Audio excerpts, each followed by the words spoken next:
Koka sunarai sunarayanti. Koka sunarai sunarayanti. Koka sunarai sunarayanti. Koka sunarai sunarayanti. Koka sunarai sunarayanti. Koka sunarai sunarayanti.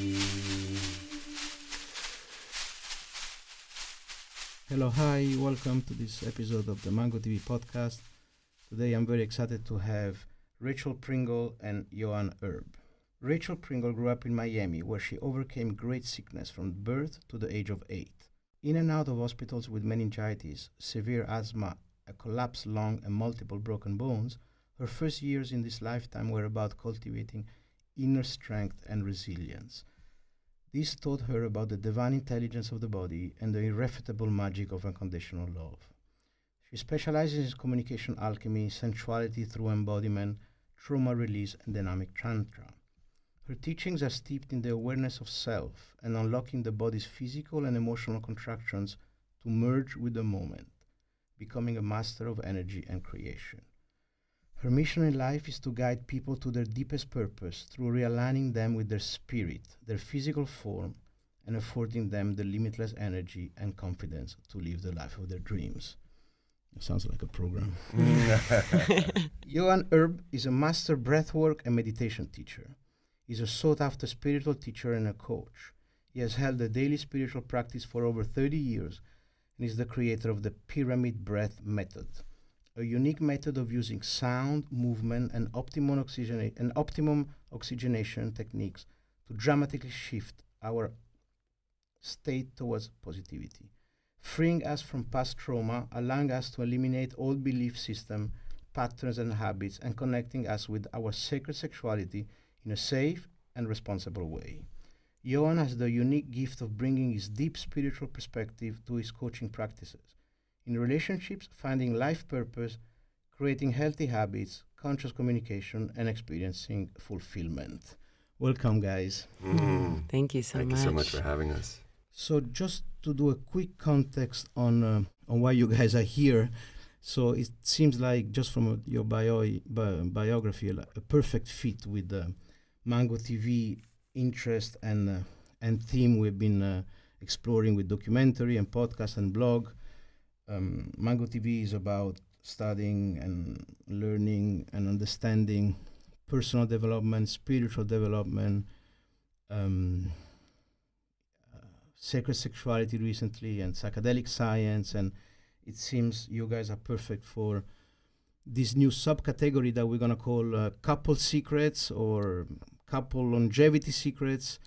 This is the second episode with the couple. And so we're going to maybe divided in two parts. One part more about your personal journey and your practice, and then another part about the couple and your intimacy and whatever you want to share with me. So why don't, Rachel, you start a little bit with your personal journey, and in particular, it's interesting to understand the cathartic moment. You know, sometimes there must be a moment where you decided, okay, now I'm going to take care of myself and I'm going to help others. When can you take us to that moment? You know, I think that moment for me started at a very young age. Like I was sick at a very young age, and for whatever reason in this incarnation, I just found that the best way to deal with that was to be positive about what was happening. And, you know, this is from my parents saying that even despite all of the hospitals and being poked and prodded, and I was still happy to be alive. So I think that was ingrained in me in such a young age. And I remember really in middle school days starting to become aware that my energy could affect a room, that if I came in happy, it could bring happiness. If I came in sad, it would bring sadness. And so I started to play with that, and in a way, like I started coaching my friends at a very young age of like, you know, you can take this scenario that's happening and turn it into something that is feeding you versus depleting you, you know. And I think that came from being sick, and it just became more enhanced over time. The older that I got, the more aware I became, the more that I realized that my energy had an influence on everything that I was doing. And, I think that moving to New York at a very young age and being, splash across the party scene was like a really interesting exploration in going to edges in myself and experiencing edges in other people, and realizing that as we continue to talk about that, people have a 5-to-1 negativity bias. And I made it my job to orchestrate scenarios to bring people into positivity, because it was more enjoyable for me to play with. It's like I recognized at a very young age that if you're down there, like, I want to go down there and help you up. I don't want to go down there and sit in there with you, because it doesn't help me or you. It's like the awareness that you can't help someone who's sick by being sick. You can't help someone get rich by being poor. You have to understand where they're coming from, but like lift them into a new way of being. Yeah. Wow, that's incredible. But so what do you think that maturity, in a way, when you were a young girl being sick, that strength that make you think that, life happened for me, not to me, and where does strength come from? I mean, you would imagine all the people, like giving up and just like, locking themselves in the room with Netflix and popcorn. Yeah. I think it really was about my parents. I'm so blessed that I have two incredibly loving parents. Amazing. I was deeply and profoundly loved as a child. And also, again, just reiterating what my mom said, like, I came out that way. She's like, all you did when you were a baby was smile and sleep and eat and enjoy. And like, even when you were hooked up to all these tubes, you were still, you would cry when a moment would happen, but then it would switch of like, and I think that I must have been acutely aware to energy, because I recognize now that when there was stressful energy in the space, that's when I would have an asthma attack. And so I sort of made that connection that in order to keep my system calm, I need to keep calm, right? So, and keep like the energy around me calm. My parents used to say that I would come into, parties and be like the whisperer of like calming people. And I'm still sort of like that, I would say. Amazing. But your parents were like that also? Yeah. Both of them? Yes. They were very in touch with external subtle energies. I would say that my father is like so deeply loving and jovial and very, very, very positive human being, always seeing the, the light, the silver lining. Amazing. Yeah. The glass half full. Exactly. Amazing. But so then your medical conditions were resolved. Mm-hmm. And when you arrived in New York, what age, más o menos? 19. 19. Mm-hmm. And then there was a moment where you decided, okay, I'm going to be a coach. Yeah. I think, speaking of my parents, my mom was the one who like gave me that idea I think I was probably, I was like 20. And she like sent me an article and she's like, I think this is what you're supposed to do. And I was like, nah. What was the article about? It was about like the new wave of becoming a life coach. Yes. And, which year are we talking? I don't want to age you, but just... okay, so that was when I was around 20, so that was 15 years ago, so I'm not the best with math. Yeah. 2010. Yeah, exactly. Yeah. And at that time it was college, and I was recognizing that, to be completely honest, it's like that was a time when I was partying and experimenting with drugs for the first time. And, you're in these, when you're coming down from drugs, you're in this like deeply vulnerable state. And I ended up just, coaching people through that and hearing about their childhood and giving them a safe space. And like, I've always, I think, been a place where people feel safe to express themselves. And I think that's part of my like scorpionic nature, of people would have always told me their secrets, because I perhaps a non-judgmental space. That's definitely how I operate in a coaching container is like nothing you're going to say to me is going to be surprising because we're human beings and we come here to experience everything. So most of the time people just need a non-reactive space to process and integrate some sort of trauma that they've experienced. And when they're greeted with compassion and love and like, how did that make you feel? And, you know, do you need a hug? Can I hold you? Do you want to cry? And it just does something to people. And I was like, oh, okay. Like, I recognize there was like this quote going around in high school about me. It was like middle school and high school that I used to say all the time. Every day that you wake up is the best day of your life. And so I had this real sort of like intrinsic knack of making myself happy. I knew how to be joyous and happy, and I wanted to help other people feel that way. Amazing. And okay, I want to hear a little bit about Johann, and then we dig a little bit more about the cultural framework and your teachers and what journey you took to help others. So how was your coming of age of altruism? My journey was a bit different. I was born in Soviet Union. Estonia was Soviet Union at the time.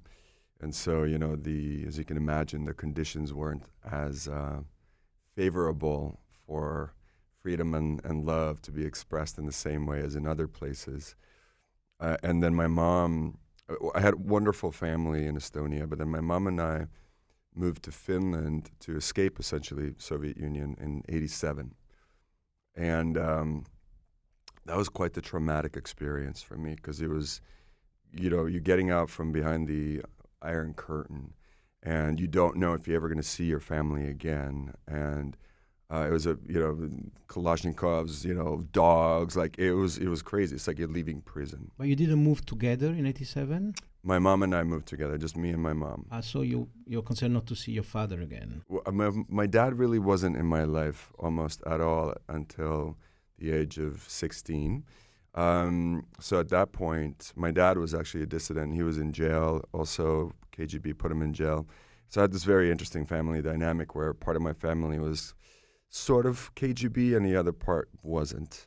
And that was the opposite, And so it was this very wild upbringing. And, and obviously as a child, you don't get told any of this, so you find out later.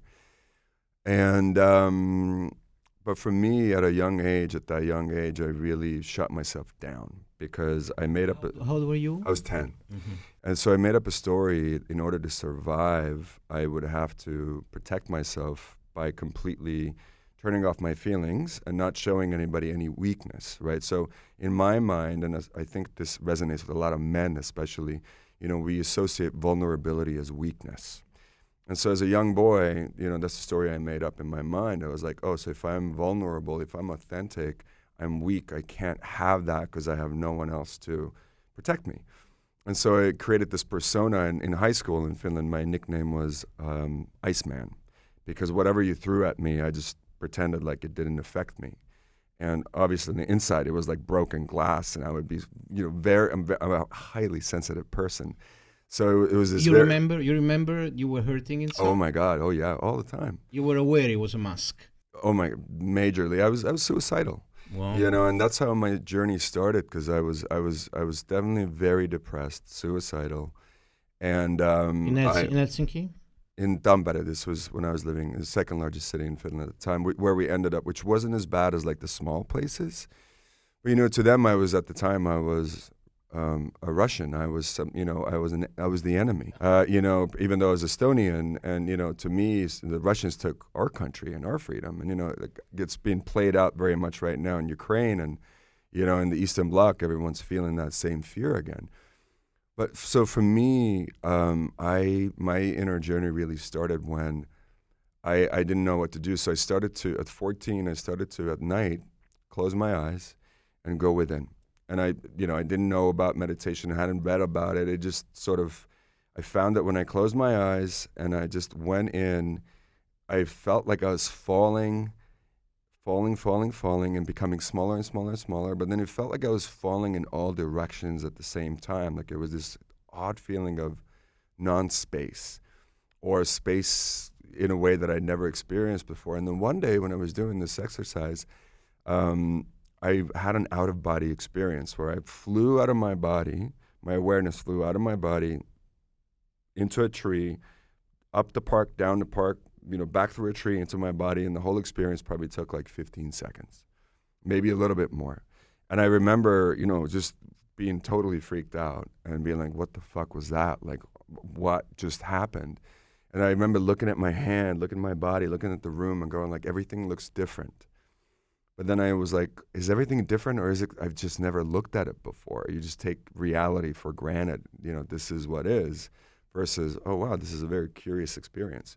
But even going back to childhood, I remember thinking this whole human experience, I was like, are we like in a lab? Is this like an experiment? Like what is, like everyone else seems like they're buying into this. I was like, what is this? A simulation. Yeah, I was like, what is this thing? Like, come on. Like, and I would ask people, I'd be like, do you feel the same way? And they'd be like, you're crazy. So, but anyway, going back to that time, I got into, I was a big sci-fi fan at the time. So I depleted the second largest library in Finland of all the sci-fi by the age of 15. And then I actually started developing a relationship with my dad as well. And I asked my dad, what should I read next? And he goes, read Tao Te Ching, Lao Tzu, read Bhagavad Gita, and read Dhammapada. And so those were my next 3 books. And I remember picking Tao Te Ching first and reading the first couple of chapters and crying and laughing at the same time, because a part of me in my spirit and my soul remembered the truth. And for the first time in this life, I was like, this makes sense to me. How it's being described in this book, it's like, this makes sense to me. And so understanding the yin, the yang, understanding that you can't explain the experience, you have to experience it. And still, with words, how do you explain? And that got me deeper and deeper into my meditation practice. And then I am, over the years, got initiated into different traditions. When I was 16, I came to visit my dad in the States. And he took me to Topanga and basically, through his friend, hooked me up with a bag of mushrooms and was like, eat these, go to sleep. When you wake up, you'll know what to do. And so I was by myself. How old were you 16. then? So I'm by myself on a mountaintop in Topanga. I eat the mushrooms. I go to sleep. I wake up, and my world is an Alex Gray painting, literally. It was a double hero dose. And like 7 grams. Yeah. And, and so the sky was just eyes, and I could see through the world. I could see through my body, my bones. I could tap into the cosmic library. And for the first time in this lifetime, remembered I was spirit. And so I just fucking laughed my ass off from the relief. So you go from being this depressed, suicidal kid to remembering that you are God, Goddess, Divine, Embodied. And it was, and at that time, it really shifted my life radically, because I got to let go of the story, the narrative that you are this depressed kid from Estonia who's stuck in Finland, who, blah, blah, blah, blah, blah, blah, blah, blah, blah, blah, right? And so I remember, I'm this being that's forever, and I'm in this body. At the time, I maybe couldn't put those words to it now that I can now, but it was a visceral feeling of remembering. And that's now, what I teach, what Rachel and I teach, is part of the pyramid breath method, is how to viscerally, not just in your mind by reading books, experientially remember who you really are. And, you can have that feeling with psychedelics, thankfully, and with other medicines, thankfully, but it's not necessarily sustainable, right? You can't go back to it every single day all the time. It'll burn out. You become crazy. Your brain's not designed for that. However, our brain is designed to live in that experience when you create it with breath work, with mindset, with meditation. When you are the activator, then it's sustainable and you can live in that state. And again, one of my teachers famously said, he said, it's easy to get enlightened. It's difficult to stay enlightened. And so really it's enlightenment is such a loaded word. What does it mean? But really it's easy to remember that you are divine. it's difficult to stay and live without remembering. So therefore, that's where the spiritual practice comes in, right? And unfortunately, I think a lot of the older practices require so much time and effort and can be really tedious, and you have to go and devote your life, and you've got to meditate like, hours and hours a day. But these new practices, these downloads that are coming in, and maybe they're not even new, but they're just coming in again through us, you make these experiences fun and sexy and enjoyable, and you don't have to do them as long at a time so that you don't create a story that, I don't have the time for it. And so what I love about these practices that are coming through, they're, expressive and fun and wild, and they make you feel so alive and embodied, and you get to remember that feeling of being God, Goddess, Divine, embodied, at least for a little while until you do it again, maybe for a longer time.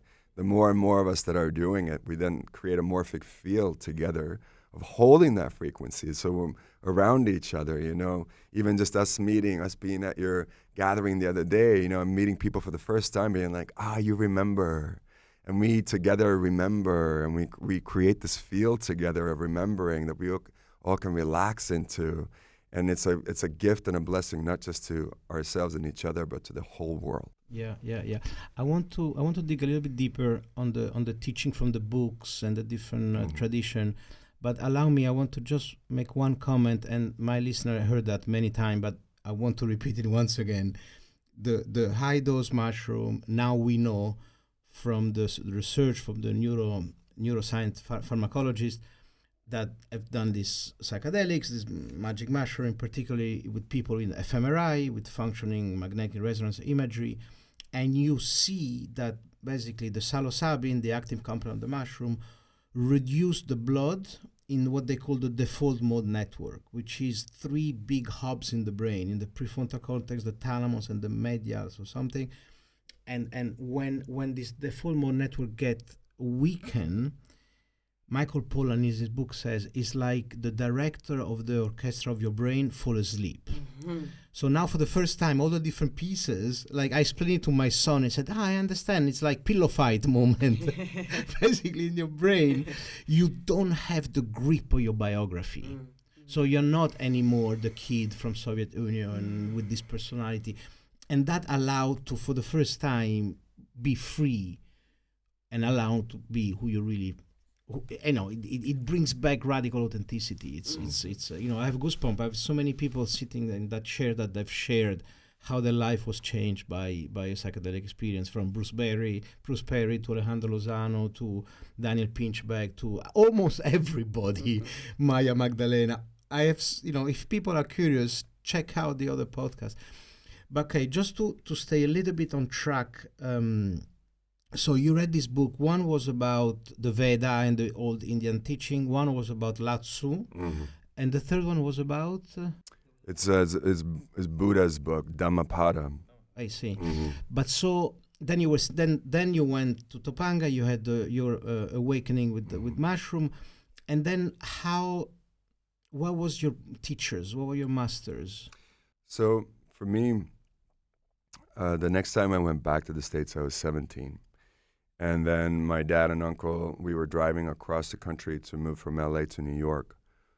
And we stopped into the Gila River Reservation in Arizona to do a peyote ceremony with the natives. And, that was a powerful experience as well. Do a peyote ceremony at 17, full. It's not like let's dance. It's like it's a full prayer for 10 hours. Like it's hard. It's a difficult experience.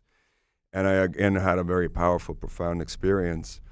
And then when I moved to New York, I got into Kriya Yoga. And Kriya Yoga, I read Autobiography of a Yogi. And then I found a teacher who came to do a initiation in New York, who lived in Canada.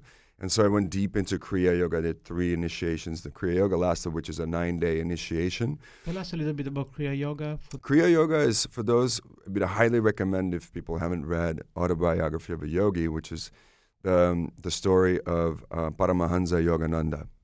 and his guru, Shri Yukteswar and Lahiri Mahasaya, his guru Babaji, their guru, Mahavatar, who's, the guy basically who achieved immortality at a very young age, so he kept his youthful body. And the Self-Realization Fellowship in America is also Kriya Yoga. And then for me, that became my path for a long time. And then also I got deeply into Ashtanga Yoga. And so at one time I had a 5-hour-a-day practice where I was doing an hour of Kriya in the morning, 3 hours of Ashtanga, and an hour of Kriya at night. Which you can imagine is not necessarily super sustainable unless you completely choose that path. And then the Vipassana was also a powerful experience for me. I would say other teachers have definitely been master plants for me. I would say 5-MeO DMT was a very profound experience as well. I accidentally smoked a 4 to 5 person dose, had a 45-minute journey instead of a 5. And, fully died a death of identity in a way where I remember, falling over and, because I was just like, oh, this is just like a little puff, And then I remember the first thing I experienced when I dropped into that state was God literally saying to me, I got you. Amazing. And then just being in that state for 45 minutes of God experience and remembering that we're all God, Goddess, divine. We are him, her, it. And we've chosen this lifetime to have this profound experience of forgetting and remembering. Yeah, and radical acceptance. Yeah. People have been saying that with 5-MeO, which is the secretion, the poison secretion of the toad from the Sonora Desert. People are saying that for the first time I feel completely accepted. And you don't know that because you were born already accepted. But for us, it's game changer. You go through life in a different way when you know that it's okay. I got you. Yeah. And how we all, come here to play different parts for each other, and Alan Watts has been very profound for me in his teachings, and just understanding that you can't have expansion without contraction. It's impossible. You can't have black without white. You can't have masculine without feminine. It's all necessary, which is, again, the Buddhist teaching of acceptance. And to me, and for our teaching with Rachel, it's such an intrinsic part of understanding and celebrating the contraction, welcoming the contraction. But what do you mean by contraction? Contraction meaning like difficult, challenging moments, difficult, challenging people, crisis when there's rupture, a tension. death of identity, death of something, right? Or things falling apart. How that is so necessary in order for there to be any sort of growth and expansion. And if we change the narrative, if we change the story, that this is wrong, this is bad, this shouldn't be happening, into, my gosh, this is a blessing, what a beautiful, difficult, challenging blessing. However, I know that this blessing, this contraction is leading us to another expansion, into another portal, into another universe that's even more amazing than the one that we're in now. How that changes our relationship with challenges and difficulties. Yeah, very well said. And I want to stress that again for the listener because, people, especially in this moment in time, there's a lot of crises from every type: financial crisis, cultural crisis, environmental crisis, and I can see people getting, really beaten up. And I want to remind, we discussed that yesterday with Sanai and Rudy, the most transforming moment of your life just after a crisis. And you only grow through crisis, and the crises are an incredible opportunity for growth and change. So this is amazing. Okay, so Rachel, tell us a little bit about your cultural framework and what inspired you to create your program, and then we would love to go a little bit more in detail on how you guys work together and separate. What's your offering for the world? Yeah, I think that when I, at the end of New York Times, that was when I was like deeply craving something different. I had been practicing yoga since I was 12, so I was like in that world. And then I did my yoga teacher training, and that was sort of like an excuse. In New York? In New York. In Jivamukti? No. I had Yoga to the People, which was a place I had practiced in my very poor college days because they provided free yoga in a lot of the way. And yeah, that was just like an excuse to give my friends, I can't go to party because I have yoga tomorrow and I'm in training. And then that really thrust me into, okay, I'm moving to California. And I had sort of the plan in mind. I'm moving to California. I'm doing mushrooms. I'm doing ayahuasca. I'm going to Burning Man. I'm doing meditation. Like I'm interjecting myself into this world that I know is mine, right? And I was in it in New York, but I was like the black sheep, It was like I was with the club kids and the fashion kids, which is still a huge part of my life and I love, but I was the odd man out and sort of practicing by myself and really desperate for community. And then very quickly, once I moved to LA, Johann and I met after 4 months. It was very like a cosmic meet cute. And we went on that path. It was like, I did mushrooms and then I did ayahuasca and then we did acid for the first time and then we did DMT, and it was like this rapid, accelerated experience. And I'm, incredibly grateful for my own spirit guiding me there, because I really went to LA with very clear boundaries. I made a promise to myself that I was going to say no to all of the things I had already done and say yes to the things that felt exciting and scary. So, and that's what led me to Johann and to this community of people who spoke the same language as I did. And yeah, it was like getting on a rocket ship. It was very fast. And then really through partnership with Johann came this sort of really interesting concept around integrating divine feminine energy. And that was something that we had discussed a lot. And I felt really, honestly, completely lost around, because in the beginning of my New York days, it was a lot of, drunken, drug-fueled sexual encounters and not a lot of partnership or connection whatsoever, and experiencing a lot of shame around my sexuality and sensuality as a woman. And so I shut that down for a long, long time. And then being in the container with Johann, he was really encouraging me and inviting me to be open in my power in a way that was really scary at first. And it just thrust me down this incredible journey. And like when we met, I had just got initiated into Kriya. Like we joined paths at this really pivotal time, I think, for both of us, and together started this like deep karmic curriculum of what I would imagine is like integrating the divine feminine and the sacred masculine, of like, what does that actually mean to hold the space within ourselves and for each other, and then therefore through our community. And that was when I really birthed Wild Woman, which was my first, like experiences, because I knew that if I was feeling this way, then other women were feeling this way. And that I knew from my past that the most important thing is to create safe and sacred containers for people to express and experience and integrate. And then I felt that was one of the things that was missing. And so, yeah, that's really, it just all kind of thrust together and started this incredible, profound journey of holding space for women, which was a life-changing moment in my life. Yeah, amazing. This is, of course, very important, and a lot of people would resonate.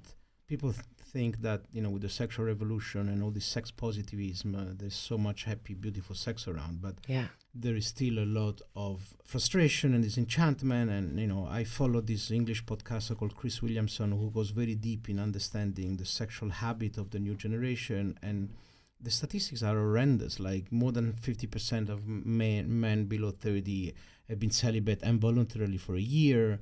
There's so much objectification, commercialization, even of the ladies now with OnlyFans and the pornography. And there's really a need to relearn how to harness that sexual energy in a more divine way. But so from your biography, when you talk about Communication Alchemy, Sensuality through Embodiment, Trauma Release, Dynamic Tantra, Can you tell us a little bit more about dynamic tantra, for example? Yeah, for me, I think that dynamic tantra is really the full awareness that life is dynamic and that the subtleties of our physical being are pointing us in directions. Like specifically when we are feeling a point of tension or contraction, that is a signal from the universe. And to be very acutely aware of what's happening in our sphere at all times, right? So to me, Tantra really means like absolute awareness, all in all moments, and then using that raw material that arises for our ultimate transformation. And so being, I think that in my experience in the past, especially in New York days, there was so much of rigidity and like, what would be the right word? Like taking everything away. And I understand the importance of that. And I went through that. There was periods of my life where I was celibate multiple times, where I was sober. And I think it's a very important part of the journey. And then from that, I believe that there is a massive importance of how to practice our presence in every single moment, especially when we are intoxicated, when we are experiencing rupture or adversity, and how do we handle our divinity in those moments? How do we use, as Johann was expressing, this contraction for expansion and sort of the awareness that as we're talking about, being divine beings, and so much of us know this, we know that we're the creators of our reality, and then we have these really traumatic experiences in our life, and part of us, our human, is like, I would never create this. I would never create this much hurt in my own life. That's really where our divinity comes in. It creates these absolutely perfect, detail-oriented situations that force us into a radical transformation that our human 3D reality would never choose. You would never choose, to be raped or to be cheated on or to be beaten, because you wouldn't put yourself through that much pain, but our soul puts us through this experience to show us that nothing can break us. And when we have that visceral experience and can guide ourselves through it on our own, it's what I like to call these triumphant moments of remembering that we are infinite, and that merging between like dynamic tantra is really like the finite experience of being human and the infinite experience of being divine. Mm-hmm. So the core of your teaching is really dealing with contraction. Yes, and learning how to get turned on by it, and to experience, to understand that is eros, and it is erotic, and it is a source of great power and pleasure when we learn how to alchemize it, with awareness, with responsibility, with also experiencing like pain is a massively important part of our existence. And so many of us shy away from it, and then I think can miss what it's actually there for. And when we miss what pain is, it can have a tendency to turn into suffering. But when we really actively see what the pain is, then it can turn into this pleasurable experience of being an alchemist and not letting anything like destroy you, but make you break open into a new version of yourself. This is so interesting. But so maybe can you, because I'm not familiar with this concept of crisis and pain being an erotic experience. Mm-hmm, mm-hmm. Can you elaborate a little bit on that? Because it sounds good. Yeah. It's this has been again my experience, because even though the childhood and being sick, like when I think about my childhood, I have nothing but positive memories. And I would say the first, 20, 30 years of my life was really like positive and light and focused on the light. And I had pain and experiences, but I didn't allow myself to go into pain. When I became like positive, it was like no negativity, all positivity. This is the path. Johann remembers this deeply.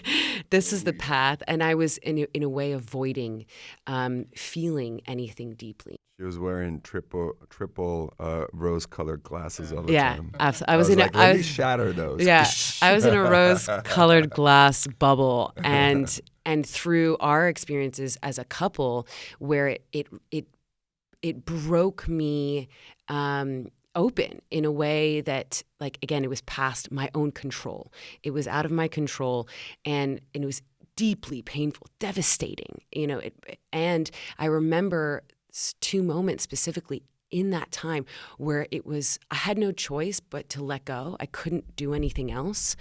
And it was so cathartic. I think it probably similar to these psychedelic experiences. It was so cathartic to not put a positive spin on it, but to just on anything, but to just be, to feel, to be the emotion like a tidal wave moving through me. And I remember sitting on our stoop in Topanga and smoking a tobacco and like had been hysterical and just looking out with this blankness of being like, I don't know who I am and what to do. And there's the next moment was like, ooh, how exciting is that?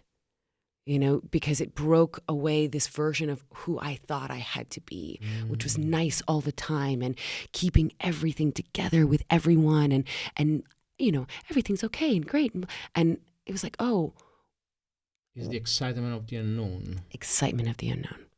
And then that led me into really the deep path of, which is so much of my work now, especially with women, is our sacred rage.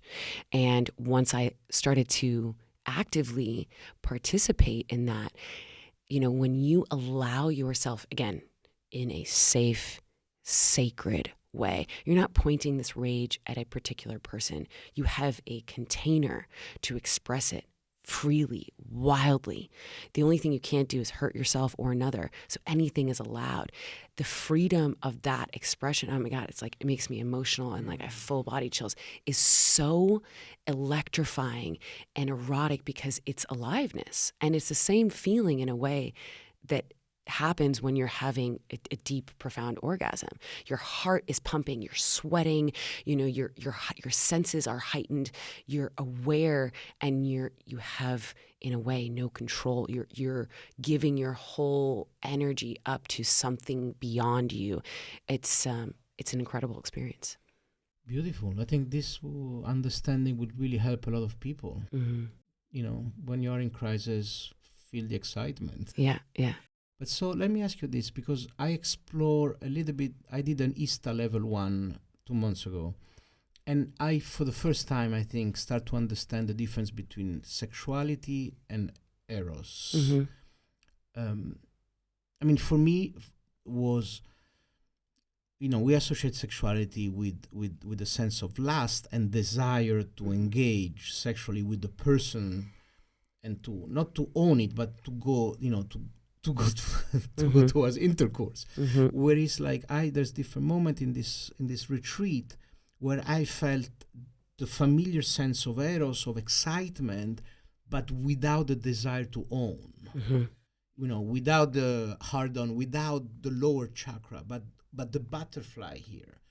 And there was also another exercise, and the ISTA people asked not to disclose too much to preserve the surprise effect. But there was one, how can I say without disclosing too much? There was a moment of nudity that they call it the temple, and I felt a mystical experience. I felt spirit, like in an ayahuasca ceremony. I felt that sense of, taking away acceptance, deference, humbleness, gratitude, that frequency of when spirit come and see you. Yeah. I have goosebumps. And I would never imagine to feel that in that environment. But so how would you explain difference between eros and sexuality? Yeah, I love that. And I deeply agree. It's like, I wouldn't even categorize myself as like a sacred, I don't categorize myself as a sacred sexuality teacher. I'm a sacred sensuality teacher, which is really eros, which is, understanding that our senses are informing us in all moments, right? And I think exactly to what you said, that sexuality can, in a way, from my perspective, pigeonhole us into this, that pleasure is only in sex, and missing this opportunity to experience the everything else that is available, right? And to get turned on by our evolution. And if you think about our senses when we're experiencing a contraction or something painful or something challenging, you are able to ride that wave consciously, with integrity, with honesty and awareness. It's so erotic. I don't even know how to describe it. And I'm thinking about a moment when we were in a deep contraction. That was right before my 34th birthday. And, I had crossed a boundary, and Johann was holding space for me and guiding me through this process, and really guiding me to a deep, deep shadow aspect of myself that had been really kept down. And we're in our foyer, and I was wailing, crying as he is beautifully guiding me through this process. And I was aware, outside of myself, sort of above my head, being like, oh my God, this is such a deep, powerful breakthrough right here of awareness that the sensuality and sacred sensuality is guiding us into pleasure of all experiences, not just sex. And that automatically makes sex even better, right? It's all leading back to that. And I obviously deeply believe in the sacred spiritual aspect of sex, but not to forget about every, aspect of our life. Specifically, most of my life, I was deeply afraid of, any sort of confrontation, deeply afraid.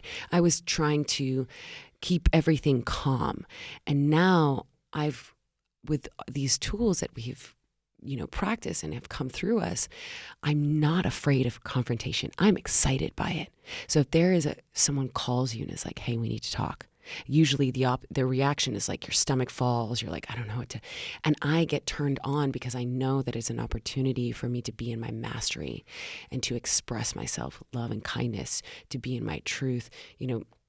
With sexuality, it's all about, so much of it is about transgression, right? Pornography and all of these things is the forbidden and all of this stuff. And my sort of inquiry through Johann and I's experience for the last really 6 years has been the opposite of transgression is liberated truth. And that is even more exciting and exhilarating when you can speak the deepest tantric truth of your experience with love and kindness and responsibility. It creates moments in time that are like psychedelic experience. It's mind-blowing. Wow, that's beautiful. I would love to add to that. For me, to go back to your question, between sort of sexuality, sensuality, one of the things that I've learned and that we teach and has been really profound and powerful is just a simple act of, and we give this to our clients quite often, is take the orgasm out of the equation. And when you take the orgasm out of the equation, the journey becomes a destination, right? And so therefore everything becomes erotic because your body, your energy body, your ka body is so full.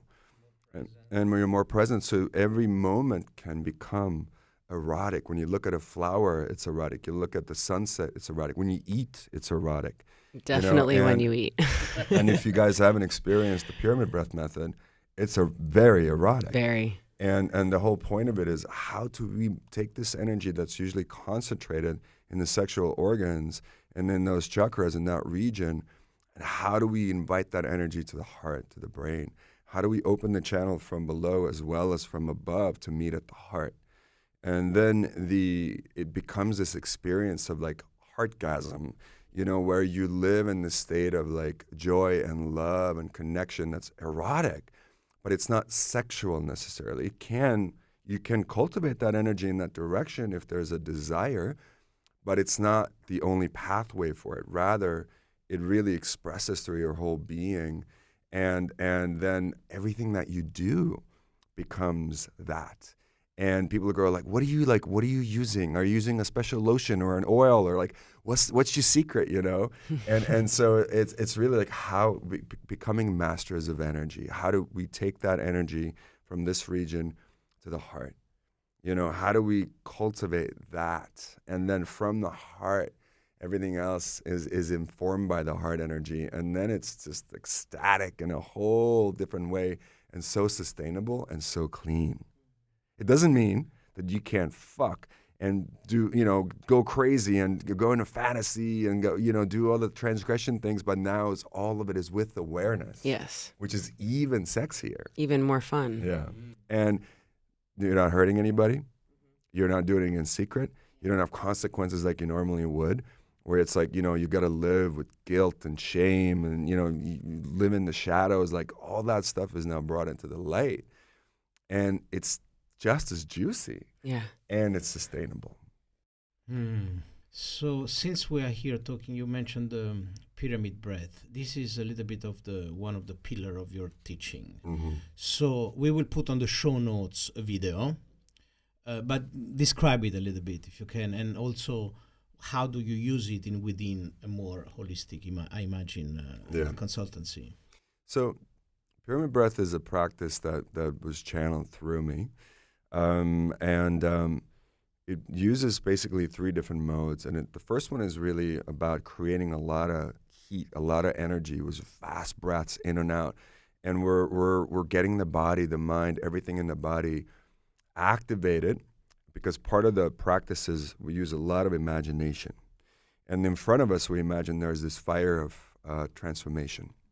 And so everything that comes out of us that is been unacknowledged or unexpressed, or rage or anger or limiting beliefs, anything like that, we offer to the fire for transformation. Not, as we now know, energy doesn't get destroyed, energy gets transformed. So through this practice, we become masters of transformation. I call it sacred alchemy, right? Above us is an infinite field of love, below us is an infinite field of ocean, which we draw from for this alchemy. And so the first part is really getting really hot, heated, like we become bellows for the fire, right?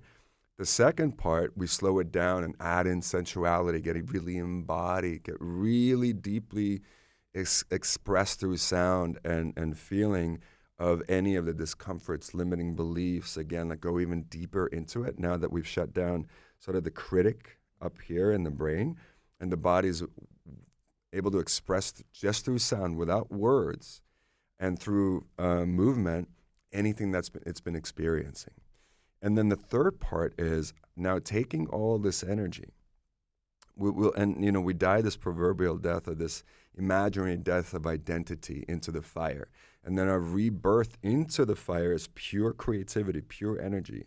And now it becomes, how do we visualize what we desire? And then how do we utilize all the energies present to fuel that vision? And then to embody that vision. So there's a part where we do like a microcosmic orbit, where we take all the energy that's available to us. And then again, the mind, the brain is like 5%, and the unconscious is 95%. That's the resonance that we're constantly giving off in the world. So if we can program or reprogram the 95% to match the 5%, then we're 100% resonating what we are drawing to us and what we desire. So we don't have to think about it all the time. We don't have to do a mantra all the time, because our body's doing that mantra. The body's the living embodiment of that mantra all the time. So when people meet us, they're like, oh my God, like wow, it feels so good to be in your presence. Or, how can I support you in your desires? Because your body isn't giving off signals that are dissonant. There isn't dissonance, or there isn't like, I want this, but I don't want that. I have this limiting belief that money is bad, but yet I want to be rich, right? Which is, most people have these contractions or these conflicting beliefs that are living in them, and they don't even know about it. And so the pyramid breath method really is a way to alchemize all those beliefs, because all it is energy. It's all here for us, right? Into unlimited beliefs, and so that you are in the state of constantly remaking the story, remaking your body, remaking your mind, remaking your energy in such a way that you are resonating and drawing to you incredible experiences, amazing people, alignments, so they can. Our mantra that we use a lot is better and better forever and ever. And it isn't from a place of lack, but it's the belief that things truly can get better and better forever and ever, which then eliminates all the other limiting beliefs on its own. And, if you guys follow us on Instagram, or, you know us for a while, and one of the greatest compliments that we get when we travel the world is like, wow, you guys are just like you present yourself on Instagram, which to us is like how we present ourselves is we're madly in love. We're embodiments of our teachings. We help people all over the world to remember that they're super powerful and empowered to live the most incredible lives, that they are the event. It's not an outside event, right? And so how the pyramid breath practice works is it reminds you of that every time you do it. Well, I also think that the aspect of it's such an embodied practice, and it really, really focuses on safe space to like explore your weirdness and your wildness. And I think that, you know, as kids, we're designed to do that. And then along the way, we shut this part of us down, and there's this like battle that we're experiencing. And so to actively have this container daily where you get to return to that space, you get to throw a temper tantrum if you need it, you get to cry, you get to laugh hysterically, you get to feel orgasmic pleasure, you just get to be like full expression. It's incredibly freeing, because it's like, you know, I'll say for both of us, there's videos and pictures of us all over the internet looking crazy. And so after the breathing. Yeah, or during the breathing, like we're breathing all, you know, there's tons of things on Instagram, and I do this breath work in every single one of my courses. How long is the breathing for? Depends. Yeah. How deep you want to go. Yeah. Yeah. I mean, there are practices that are 5 minutes long. There are practices that are, 45 minutes long. And usually for us, like 45 minutes is a pretty good distance, unless we're teaching like a longer retreat workshop, we might go deeper into it. But the beauty of this practice is that even in 5-7 minutes, you will feel a visceral difference. It's not like, oh, I think I felt something. Yeah, that was cute. And like, holy fuck, I'm sweating. I just screamed. I expressed. I feel alive. Like it's like a wow experience. But so, what is the science behind it? You over-oxygenate your brain. You know what's happening in the brain with this kind of.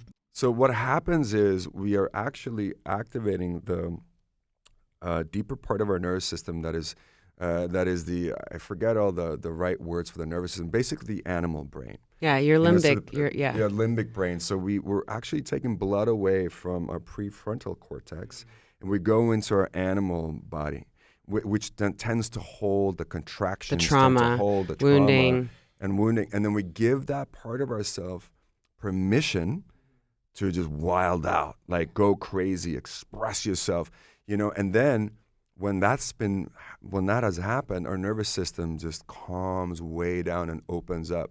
And going deeper into yoga and understanding how, Sushumna, Ida Pingala, Nadis, like all the energy channels work. Because once the tension is gone. What is this 3 energy you mentioned? So Sushumna is the main energy channel in our spine. Your central channel. Ida is on the left, Pingala is on the right. One goes up, one goes down.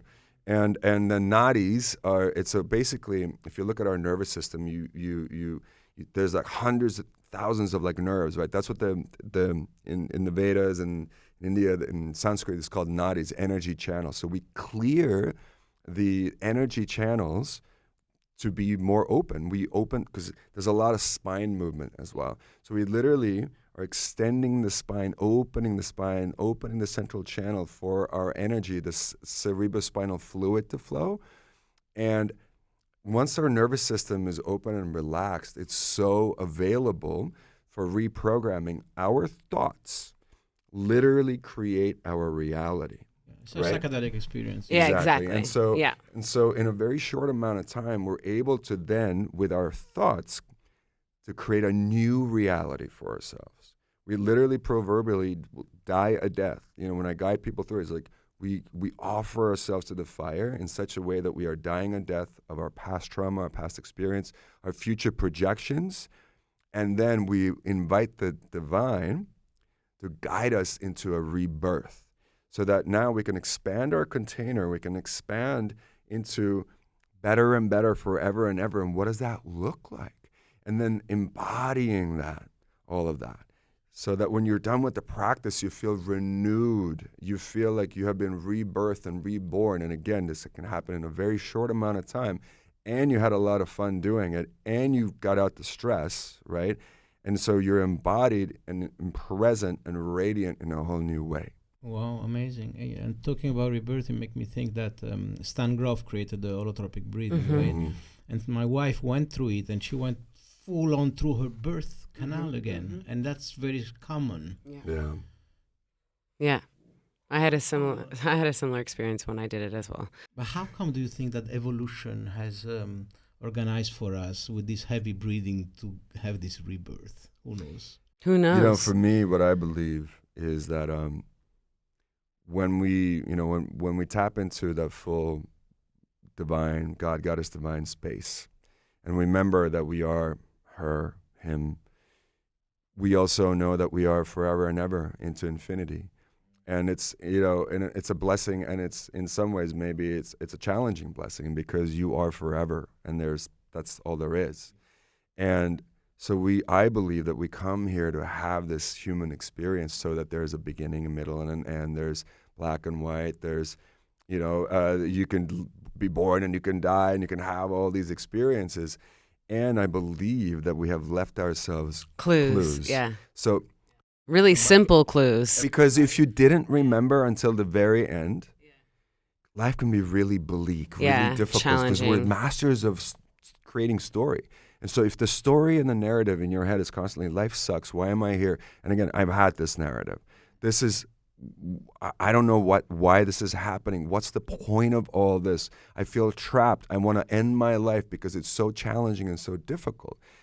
When we add in with psychedelics, with breath work, with meditation, with these awareness practices, we get to be in on it. I remember that I am God, Goddess, Divine forever, choosing to have this experience because it can be fun and fulfilling and magnificent and mind-blowing and so, wow. It's so much easier to go through those difficult moments. And so, but with the psychedelics, with, the mindfulness practices, with breath work, I believe that we have left ourselves clues to remember. And it's like, especially all of those things, I think they're hidden in such plain sight, right? All those practices. Breath work is free. Meditation is free. You can go into the woods and dancing, singing, all of these things that when done with devotion get you high so that you remember. And it's like it's this cosmic trick that we play on ourselves, put ourselves in this scenario because for the fun of it, really, I believe. It's interesting. It's almost counterintuitive, right? Because what you call remembering the spiritual or the mystical clues happens when the mind is out of the equation. Yeah. The limiting beliefs are out of the way. There's programming and the conditioning. In the Hindus, they have the different yugas, the different times, right? And it goes, it goes in a circle, and we go and so according to one of my teachers, Sri Yukteswari, he said that in the sort of the Kali Yuga time, we lost even the intelligence or the wisdom of how long these periods take. Because some people go, it's like 140,000 years one way and 140 the other. But really, actually, according to him, I believe it's 12,000 and 12,000. And so we're actually out of the Kali Yuga, according to him now, and we're in this yuga called Dwapara Yuga, which is the beginning of light. And when we're back in the golden age, you remember all these things just all the time. All the technology. You're just like, we can just, of course we're God, of course it's all this. And then we descend again back into Kali Yuga, and on it goes in this circle where we lose electricity, we lose light, we lose the light of the awareness. We're burning people that have the awareness, in the fire because a part of us doesn't want that right now. We want to experience the darkness. And so those are all interesting aspects to also to think about, because now we're really at a time when all of this is very exciting for us. Because of the internet, it's available for everyone in the world. Thank God. So how do you call the positive yoga? I don't remember the Sanskrit name for it, but they call it the golden age. And how far away are we in years? I believe it's several thousand years. Away. Yeah, several thousand years. Because, I produced this documentary based on Daniel Pinchbeck's book, 2012, The Return of Quetzalcoatl. And it's called 2012 Time for Change. It's on Mango TV. And basically, we took the end of the Mayan calendar as a meme to speculate that this moment in time might be a tipping point in consciousness. And I remember that Daniel was also talking about Indian astrology, the Kala Yuga, that was pointing at this moment in time for a moment of transformation. And also there's a Hopi prophecies that point at this moment in time for, and also the Western astrology with the Age of Aquarius point at this moment in time. Absolutely. And so we started working on that like in late 90s, and we were waiting, and maybe now it's happening. When during COVID you see like the dolphins in Venice and the world stopped, and I would never imagine that something like that could happen, and so there's room for hope. So guys, let me be a little bit cheeky here. I want to dig. Please do. Okay, so I wanted to investigate a little bit your personal dynamics, because you both sound super together, super centered, super aware, super, I don't know, enlightened is a big word, but definitely awake.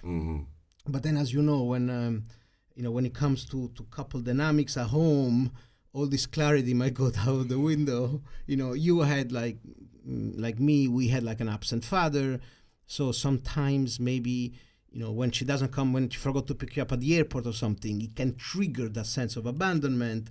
And where he does something else, I mean, how do you deal with triggers? How do you deal with working together, living together, traveling together? How much time apart? What's your secret to be so in love and to remain so? I think it's been a long journey. I mean, it'll be 10 years in April they've been together, so we've had such a beautiful trajectory. And I think that in the beginning, for whatever reason with our dynamic, we have just chosen to go into the fire of dealing with these particular ways of being. It's like I remember in the very beginning of our relationship, we'd maybe been together for a year. We did like a very big acid journey, and there was like a dynamic between Johann and I. Again, I think exactly what you said, like his background in childhood coming up against my background in childhood. I think that he had a lot of resistance towards me and my family, thinking that this kind of love isn't real. This is all fake. He was, I would say, waiting for probably the first 5 years of our relationship for the other shoe to drop.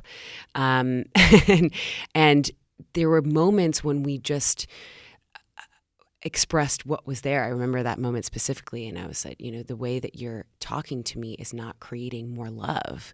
It's making me shut down. It's like death by a thousand paper cuts.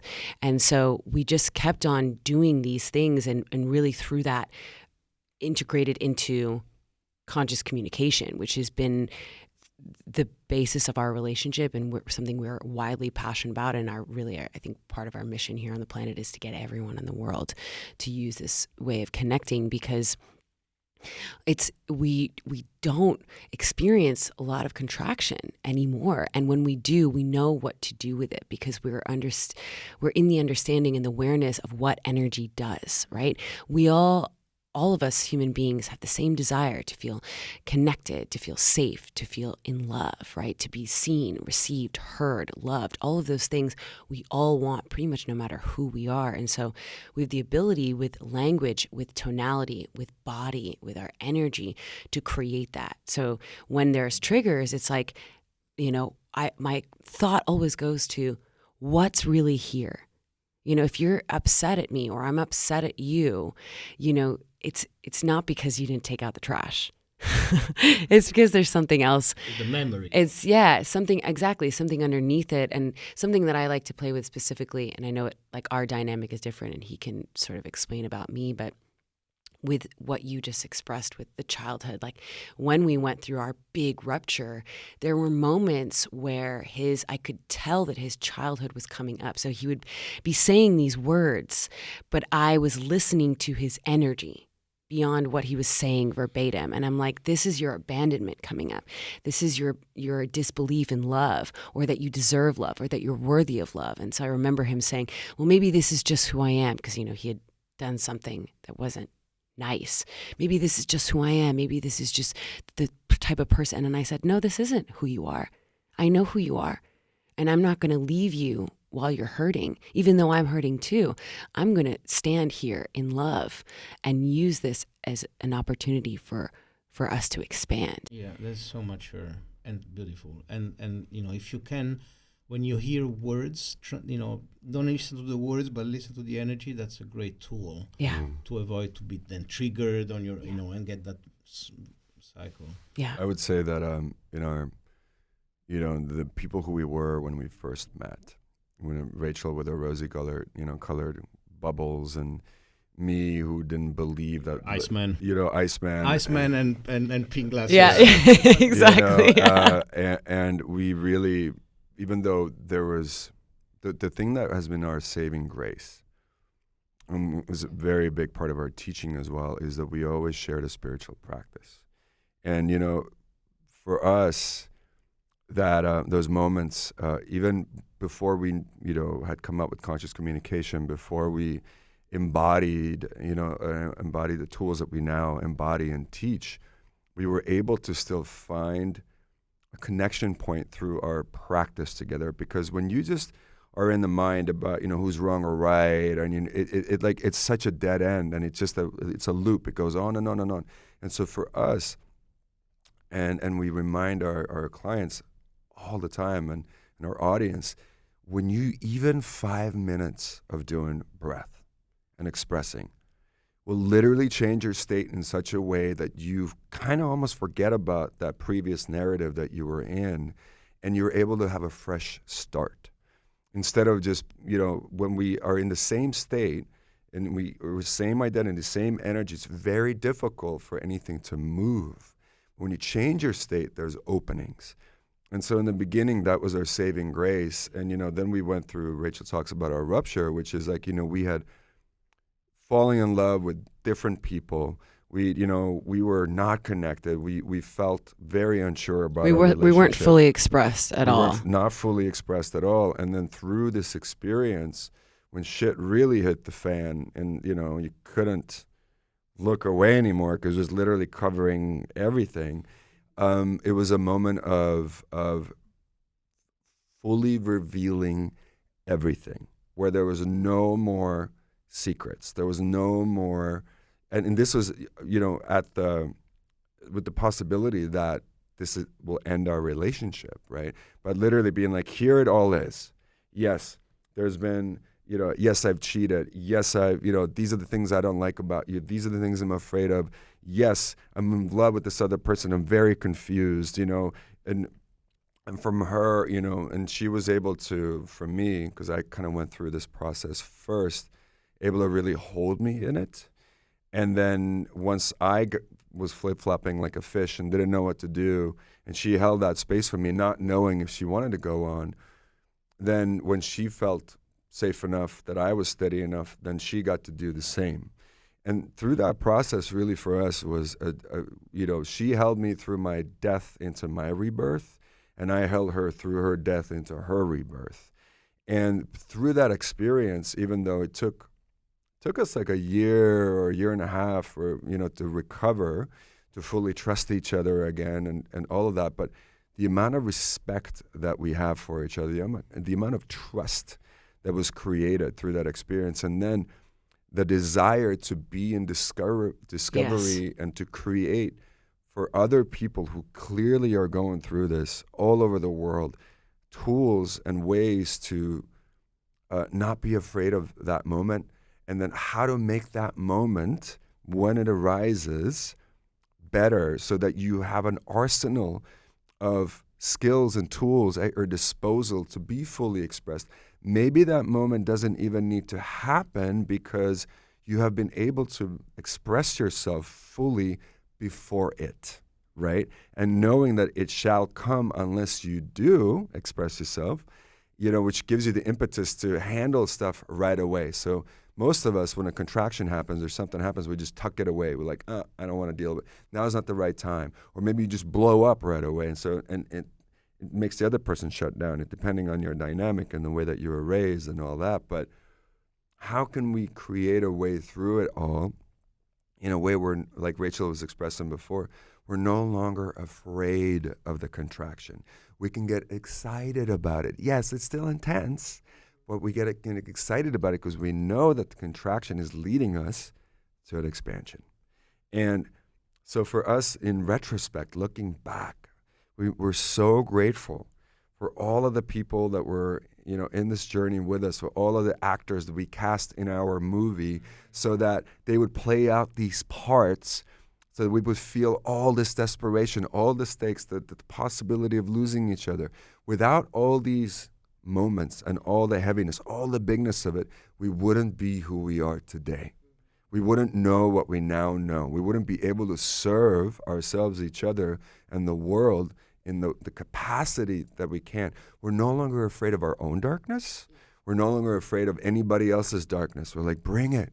Bring it to the fireside. Let's look at it together. Let's process it together. Let's take away the shame. Let's take away the story that it's wrong, that it's bad, that it shouldn't be here. It's here for us.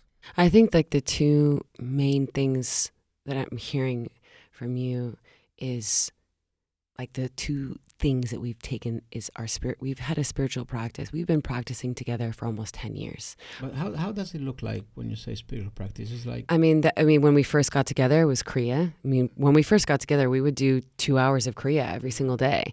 And now it's, it's transformed into pyramid breath. But so every day, I would say, practically every single day, once in a while, if we have an early 6 a.m. flight, we maybe miss a practice, but pretty much on a daily basis, we are sitting down, we are going inside, we are expressing what is there, and we are reflecting on it, like how is your practice? What's coming through for you? And that's only a part of it. I mean, we do a gratitude practice every day. But I'm saying, I want to start with that because that's been there from the beginning. Yes. We've had that from day one. That's how we met. The first date we ever went on, we went and meditated together at the beach. And then the other thing is curiosity. Like if we have our practice, which is connecting us to our remembering on a daily basis, and then curiosity of like, why is this happening? What is this here for? What does this mean? It's less about like, just the thing happened, but what, the discovery and the curiosity has been such a potent avenue for our transformation. Because instead of like, when people always ask me this, like, when Johann cheated on me, the question to me is like, tell me why. What was going through? I want to know about that. Not in a sense of like, why did you do that? But like, okay, there was a reason why you did it. Let's talk about that. What were you unfulfilled with yourself or with me or with our relationship? Like those are the interesting questions that lead us back to connection versus just being in this sort of playing field of right and wrong, which most of us are in. Yeah. But so we produced a documentary called Monogamish. Mm-hmm. And Esther Perel says that, there is a conflict between our, human nature. On one side, we want intimacy, predictability, safety, intimacy. On the other, we want adventure and novelty and the forbidden. And so this is not a conflict we solve. It's a paradox we manage. Mm-hmm. And so, I, especially in Ibiza and the Burning Man friend, and, it's very common to have a non-consensual or ethical non-monogamous relationship. So I asked permission to ask. Yes. I said, ask what you want. Maybe Yes. we don't answer. So you guys are monogamous or not? We've had experiences with being open. I would say that I don't really like to use labels. I would say that we're very committed and very devoted. And if there is a person or people that arise in our sphere that are in alignment and we're both a fuck yes to and are expanding our container and consciousness in a positive way, then we're open to that experience. We've had together, or I mean, it's all. I think we're open when it feels right, and we've had experiences when it feels right, and we've had many experiences where it doesn't feel right. And so then you learn from that. You learn from that, and I think that we don't like to put ourselves in a box.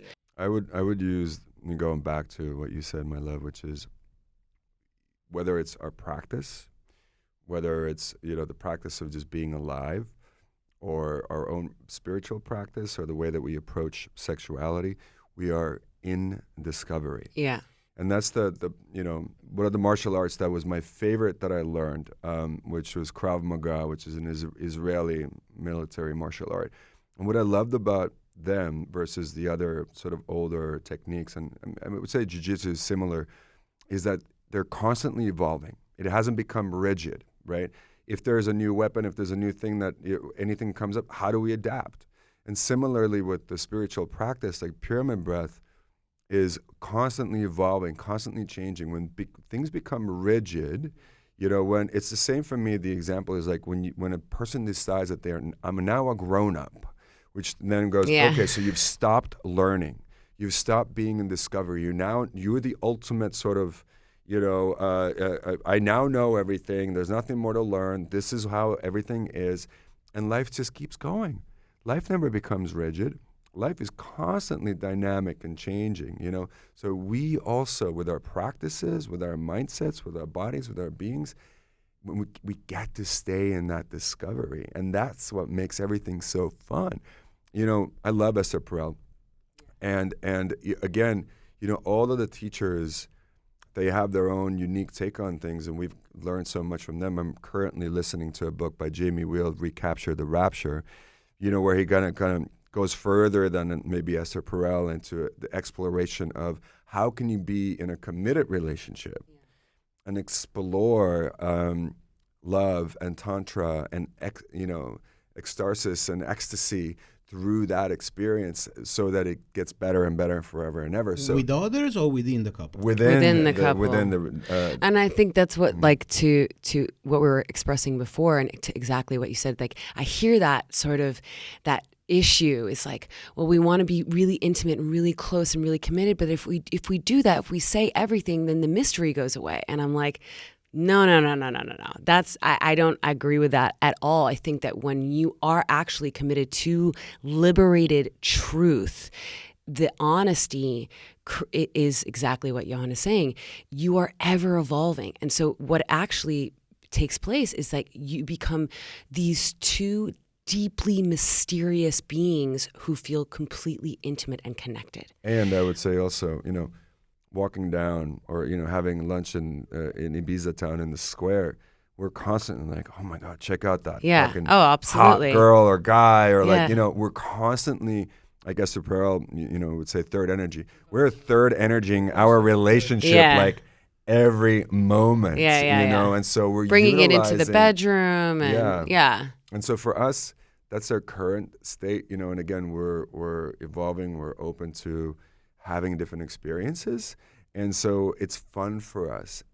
Our secret, and this is the secret we teach our couples, is be in on it together. Be teammates, so that on everything. Be teammates on everything, so that your partner feels that you're on the same team. You're not on the same team with one being the captain and the other being co-captain. You're both captaining. And so therefore you're in on it together, and then when you are willing to look at all of your fears or your limiting beliefs, or I feel jealous or insecure around this. Well, let's talk about it. Exactly. Why? Yeah. And how can I make it so that you feel less? Is it something that I'm doing or not doing, right? Mm-hmm. And then finding this place in your togetherness when you feel really safe, that you are fully expressed, and then finding your own way of navigating the world together in your explorations of sensuality, sexuality, spirituality, all of it. Make it your own. We're all so unique, and when the two unique people come together, you get to create your own way of being in discovery versus trying to do the Esther Perel way or doing this way or that way or whatever. Take from everyone what works for you and create your own way. But so for example, if there is a third person, male or female, that you feel fit now in your journey, in your growth, mm-hmm. and you guys have consent or blessing, but then is it something you share, or it's more don't ask, don't tell? No, we share. Absolutely share. No, it's because I feel, I'll speak for myself. I specifically feel everything. So I can feel energetically if there's something in the space. That's what was sort of the issue in the beginning of our relationship, is that we were sensing something that wasn't fully expressed in both of us, but not saying it. And so I think that's probably what most couples are experiencing. And so for us, we have found that transparency actually equates for us to deep intimacy and passion. Yeah, that's more difficult, I must admit. Yes. Then you can have mature couple that have done all the work, that are really centered and aware, and they say, listen, I understand this surplus of evolutionary energy, and will I trust you that you would engage in a conscious manner, but I don't want to see it. That's what I would. We've been now, after my wife said, listen, give me 10 years of marriage, then we'll discuss. So we're not there yet. We have another few years. But if ever we decide to do some sort of opening, I see myself more doing some sort of I trust you that you're not going to ruin what we have, but I don't want to details. Yeah. But Well, I think it's interesting because we, like Rachel alluded to, especially if I may, Rachel was sort of her yeah, exactly way what I was of going to say. is like she loves the slow burn. Yeah, I love tension. Tension, and it's like this. It's like it's a foreplay that goes on for years, and that was sort of her way of exploring. And from her perspective at the time, she was like, "I'm fully expressed to you, my dear husband," in it, but there was a whole lot of transgression happening. And it was a blind spot for her that she got to learn about and see how actually that was very hurtful for me. Because what we discover through this process is we're both, like Rachel said, very sensitive people. And so if my wife or, your husband or somebody is in this love affair that you can feel but you don't know about. Ooh, honey. It's like our body, again, it's the 5% could be like, okay, I'm cool, you're in a thing, but your 95% feels everything. It's in contract. Yeah, it's in, and then, exactly. And it's like, because you don't know, you don't want to know, you don't talk about it. What it's doing is, and Rachel had this saying is, don't let your closeness block your you from intimacy. Yeah. So it's not wanting to know, but you feel it in the field, but you're not addressing it, is actually creating more distance, and you don't feel that intimacy and love because you're with intention, not discussing it because you think the story that you create or have created is it's going to be too hurtful. And I think to exactly what you said, baby, that I think is so fascinating is, again, all of these things that we're doing are just opportunities to expand our consciousness, right? And so the idea, which it definitely takes a lot of work, of him coming home after he fell in love with this woman and expressing to me the needs that were met through her that didn't feel met by me. And of course, in that moment, your ego is like, no, and what if we take that as an opportunity to grow? Meaning, like, our sexuality and sensuality and our connection, passion-wise, dramatically changed for the better when we started to really talk about what we were getting from other partners, right? Like, in the bedroom, meaning, like, with this man that I had this, relationship with, I was getting this experience that was evoking this part of me that was so exciting. And instead of it just being ours, then I brought it back and we talked about it. And this is a testament to Johann of, like, let's talk about it. And then we were able to incorporate that with our own lovemaking, and that heightened everything, and vice versa. And so I think that is and it's not for everyone. This is obviously just what we have found, but I think it's an opportunity for us to, again, continuously get over our ego and get into growth. Yeah. The occasional lover can be a teacher. Yes. Yeah. Yeah, there's so many new ideas in this podcast. Thank you so much. Also, I want to just mention this. My friend Jorge Ferrer is a professor of sexuality. He wrote a book called Novogamy, and he came on the podcast a couple of times. And his idea is that in the same way we depolarize gender, there's not so much male-female, but it's more becoming more fluid.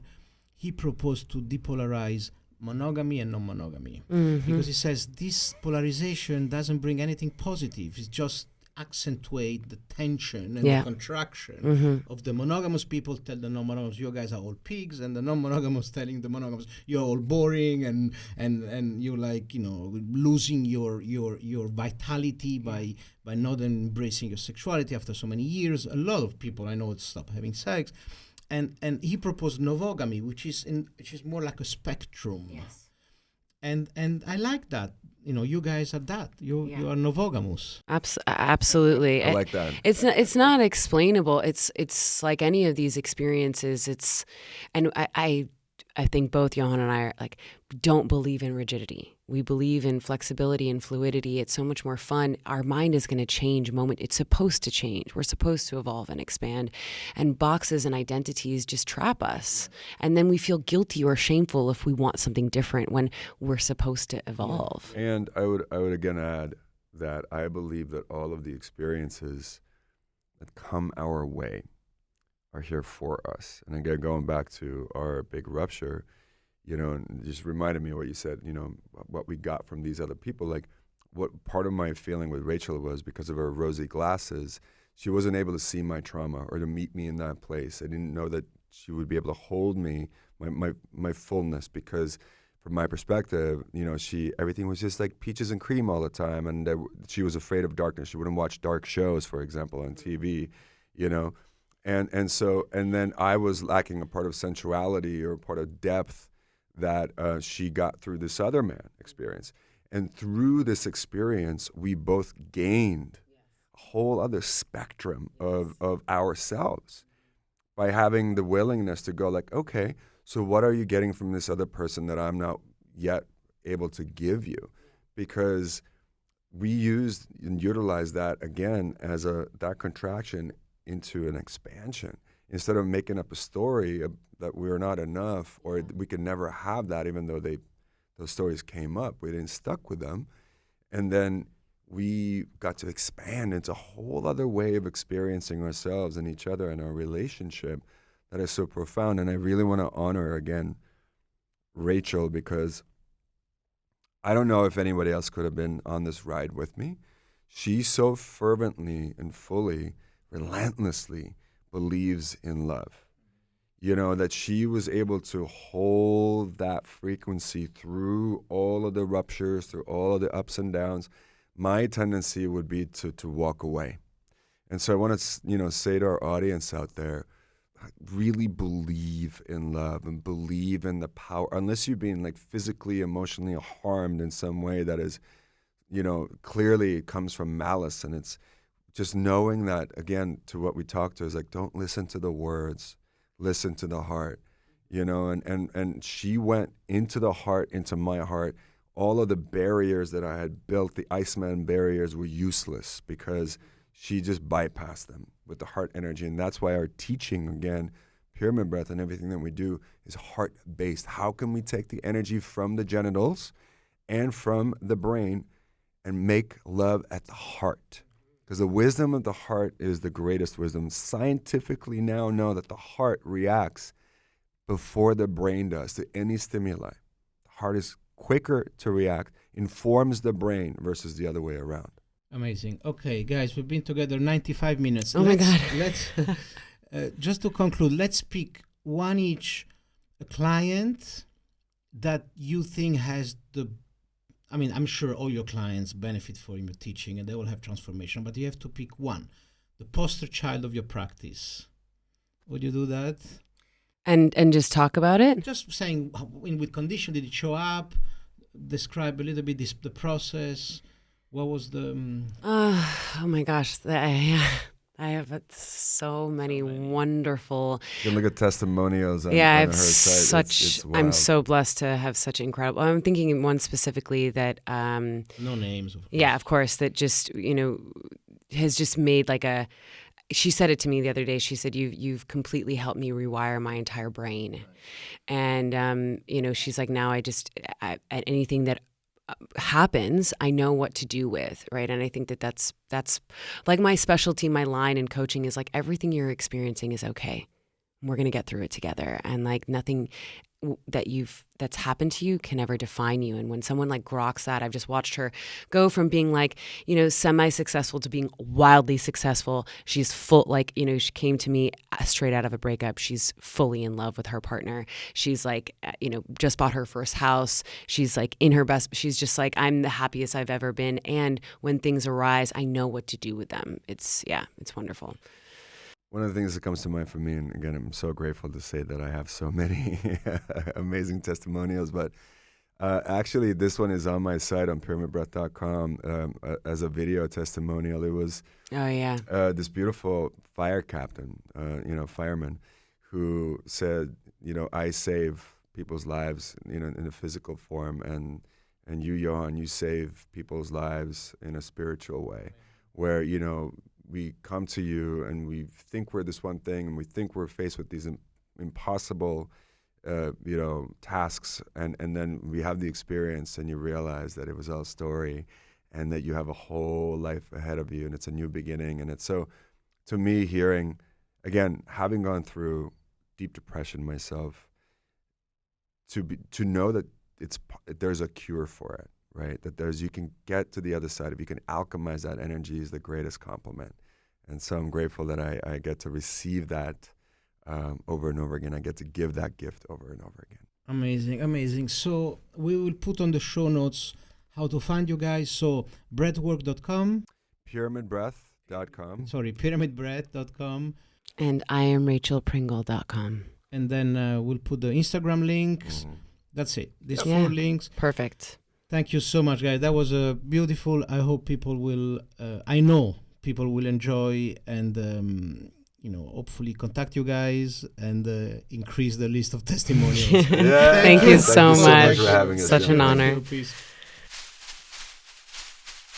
Koka sunarai sunarayanti. Koka sunarai sunarayanti. Koka sunarai sunarayanti.